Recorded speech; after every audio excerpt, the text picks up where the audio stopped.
est une parole de vie, une parole de foi qui est là pour nous aujourd'hui. Jésus nous appelle à le suivre, il nous appelle à marcher avec lui, il nous appelle à la relation avec lui. Il y a quelques années, Dieu a touché mon cœur, il m'a dit c'est le moment d'arrêter ton travail pour pouvoir partir à l'école biblique pour te former. Et j'ai dit oui Seigneur, je suis d'accord. Néanmoins, j'ai dit Seigneur, permets-moi d'abord d'économiser pendant une année afin que je puisse arriver à l'école biblique avec les finances nécessaires pour pouvoir payer. C'était une école biblique qui était à plein temps. Et ce que j'avais pas compris, c'est que l'obéissance retardée était déjà de la désobéissance. Et que ce que Dieu m'appelait, c'est que rien ne pouvait justifier la désobéissance. Il m'appelait à le suivre, il m'appelait à lui faire confiance. Et il a travaillé mon cœur. Et finalement, quelques mois plus tard, 2 mois plus tard, j'étais à l'école biblique. Ça n'a pas été facile tous les jours, mais j'ai vu la main de Dieu, j'ai expérimenté sa puissance.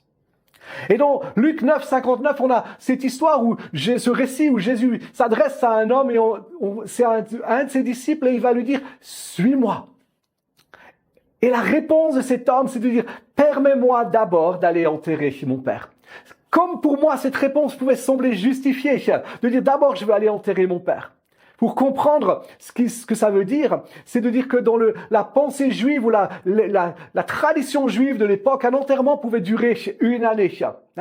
On mettait le corps de la personne en terre et pendant une année, on portait le deuil et au bout d'une année, on ressortait les os, on les mettait dans une autre boîte et on réenterrait. Et en fait, ce que cet homme dit, c'est de dire, en fait, laisse-moi d'abord ce temps de deuil. Ce que ça révèle, c'est que le cœur de cet homme n'était pas réellement prêt à suivre Jésus. Il n'était pas prêt à dépendre de Jésus. Et c'est pour ça que Jésus lui dit, laisse les morts enterrer les morts.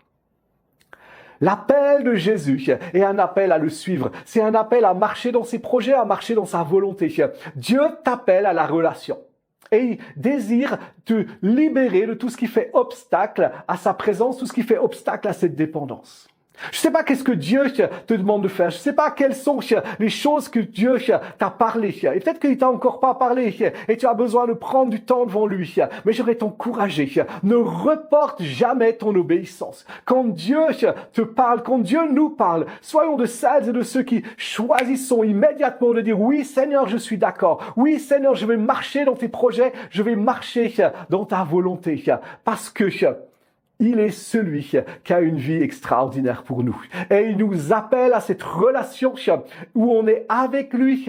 Et c'est seulement quand on fait le choix de tout abandonner qu'on peut expérimenter réellement la plénitude de sa puissance et de sa grâce. Donc, prends un moment pour prier. Choisis l'obéissance. Sois béni. Bye bye.